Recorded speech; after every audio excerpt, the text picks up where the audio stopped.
Good morning all. Good morning. आप सभी का हमारे कंप्यूटर जीके की क्लास में स्वागत है। आज से हम अपनी कंप्यूटर जीके की क्लास को प्रॉपर रूप से day by day regular basis में स्टार्ट करने जा रहे हैं, जिसपे हम आपको सारी चीज़ें हम साथ में मिल करके सीखेंगे और जानेंगे कंप्यूटर के बारे में, जिससे हम अपने आने वाले सभी कॉम्पिटिटिव एग्जाम्स के क्वेश्चंस प्रॉपर तैयार कर सकें, ताकि हमें किसी भी तरीके के टॉपिक में कोई भी दिक्कत ना हो और हमारा एग्ज़ाम भी अच्छे तरीके से जाए। तो आप सभी का स्वागत है हमारे YouTube channel the Ashwatthama academy. इसको आप देख सकते हैं और यहाँ पर आपको क्लासेस वगैरह भी मिल सकती हैं। हमारे YouTube पर आप इसे सर्च करिए और उस पर आपको regular day by day starting से वीडियोस मिलते रहेंगी, जो रेगुलर डे पे अपलोड होगी। तो आज से हम स्टार्ट करने वाले हैं अपने कंप्यूटर की क्लास को। जैसा आपको कंप्यूटर के इमेज में ही दिख रहा है, आपको क्लास के रूप में यहीं पे दिख रहा है कि कैसे चीज़ें आपको यहाँ पे रहेंगी। सबसे पहले तो स्टार्ट करते हैं हमारे कंप्यूटर से। थोड़ा सा इंट्रोडक्शन ऐसा वो करते हैं, आज की क्लास में थोड़ा सा इंट्रोडक्शन का सेशन रखेंगे। मेरा नाम अनुराग कुमार मौर्य है और आप सभी का हमारे यूट्यूब चैनल पर स्वागत है। सबसे पहले तो कंप्यूटर के बारे में थोड़ा सा जानते हैं, कंप्यूटर होता क्या है एक्चुअली। तो जैसा कि सबसे फर्स्ट लाइन ही हमारे पास है, कंप्यूटर एक क्या है? Electronic device. Computer is an electronic machine that takes data as input, process it, gives the result as output। मतलब हमारा जो कंप्यूटर है वो एक तरीके का इलेक्ट्रॉनिक मशीन है जो हमारे द्वारा दिए जाने वाले इनपुट पर प्रोसेस करता है और प्रोसेस के बाद एक आउटपुट जनरेट करके रिजल्ट के रूप में हमें देता है। तो जनरली हम इसे इलेक्ट्रॉनिक डिवाइस इसलिए बोलते हैं क्योंकि स्टार्ट ही किससे होता है? ये बिजली से चलता है, और बिजली से चलने के कारण ही हम इसको सबसे पहली लाइन इसमें डिफाइन करने के लिए होता है कि ये एक तरीके का इलेक्ट्रॉनिक मशीन है। अब इलेक्ट्रॉनिक मशीन होने के साथ साथ पे ये काम क्या करता है? तो किसी भी प्रकार का डाटा इन द सेंस हमारा कोई भी डाटा हो सकता है, जैसे होता है हमारा टेक्स्ट हो, वीडियो हो, ऑडियो हो या फिर ग्राफिक हो। किसी भी प्रकार के डाटा पर प्रोसेस करने के बाद उसे रिजल्ट के रूप में कन्वर्ट करने का काम हमारा कौन करता है? कंप्यूटर। और मुख्य रूप से बना किस चीज़ से होता है?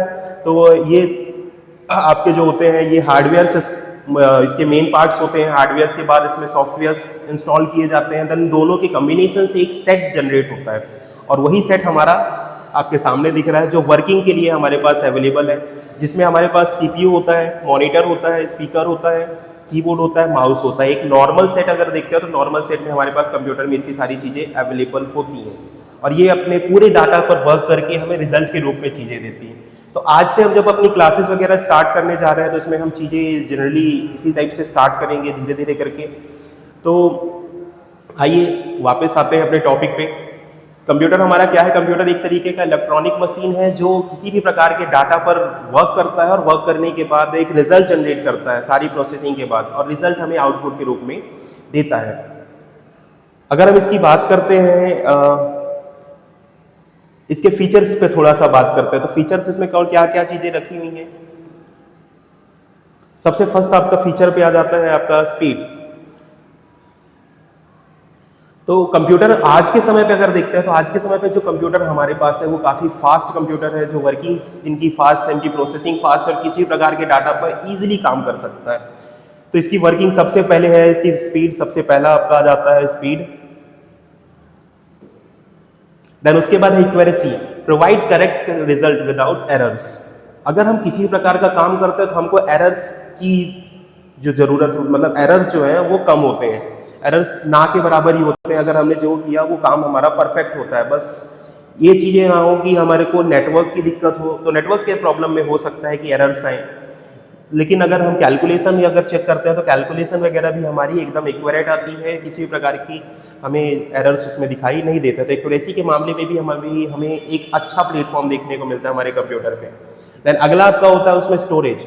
जो अगला फीचर है वो है स्टोरेज। अब ऑलमोस्ट अगर देखा जाए तो हमारे पास बहुत सारा डाटा होता है, उस बहुत सारे डाटा को एक जगह पे स्टोर करना कंपलसरी, या फिर एक जगह पे हम इसलिए स्टोर करते हैं ताकि इन फ्यूचर अगर हमें कभी भी ज़रूरत हो तो हम डाटा को वापस से यूज़ कर सकें। इसलिए हमें स्टोरेज की ज़रूरत होती है। तो अगर हम स्टार्टिंग के फेज़ में देखते हैं तो सबसे पहले हमारे पास बहुत कम स्टोरेज कैपेसिटी रही है, फिर उसके बाद उस पर डे बाय डे जब वर्क होता गया तो हमारे पास और भी स्टोरेज कैपेसिटीज़ के साथ डिवाइसेज आई। उन डिवाइसेस के माध्यम से हम बहुत सारी चीज़ें इसमें स्टोर कर सकते हैं। तो आज के समय पे लगभग टीबी हो गया, टेराबाइट हो गया, जीबी हो गया, गीगाबाइट हो गया, मेगाबाइट हो गया, इतने बड़े बड़े यूनिट्स में भी हम डाटा को जनरली स्टोर कर पाते हैं। तो डाटा स्टोरेज जो है ये भी काफ़ी अच्छी हमें उसमें देखने को मिलती है। अगला जो फीचर है वो है automation. Can platform takes automatically without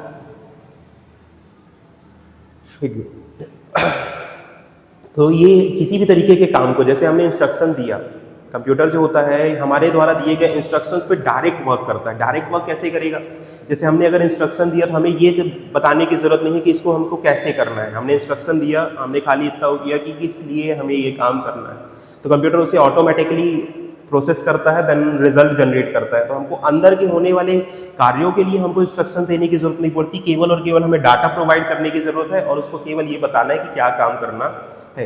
example के तौर पे अगर हमें प्रिंट आउट देना है, छोटा सा एग्जाम्पल उठाते हैं, प्रिंट आउट देना है, तो प्रिंट आउट के लिए हमें क्या करना होता है, हमारे पास मॉनिटर हो गया, मॉनिटर पे हमने डाटा ओपन करके रखा है, डाटा ओपन करने के बाद हमने प्रिंट के लिए प्रोसेस किया, तो कंट्रोल पी हमने प्रेस किया या फिर प्रिंट ऑप्शन पे जा करके प्रिंट का डायलॉग बॉक्स ओपन किया।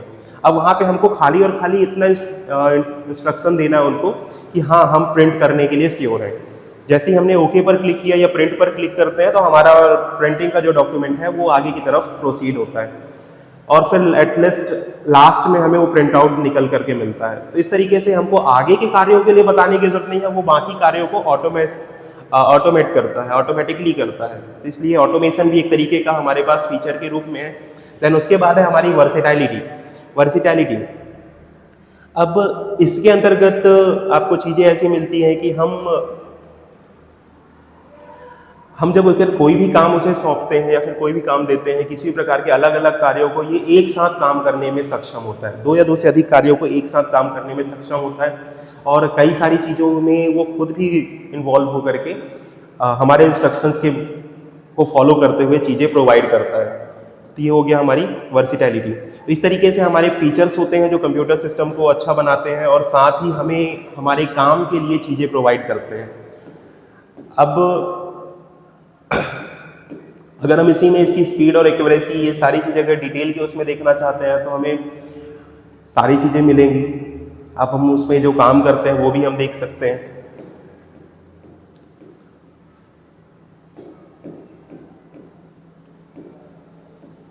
तो हम जब क्लासेस में करेंगे तो अभी तो आज की क्लास खाली कंप्यूटर को इंट्रोडक्शन के रूप में ही है, इसलिए अपन केवल चीज़ों को विजुअलाइज करके ही देख रहे हैं। रेगुलर क्लासेस जब अपनी होने वाली हैं तो उसमें हम चीज़ों को टॉपिक बाय टॉपिक एक एक करके, जैसे फर्स्ट टॉपिक हमारी होनी हिस्ट्री, तो हिस्ट्री में हम सारी चीज़ें उठा करके देखेंगे।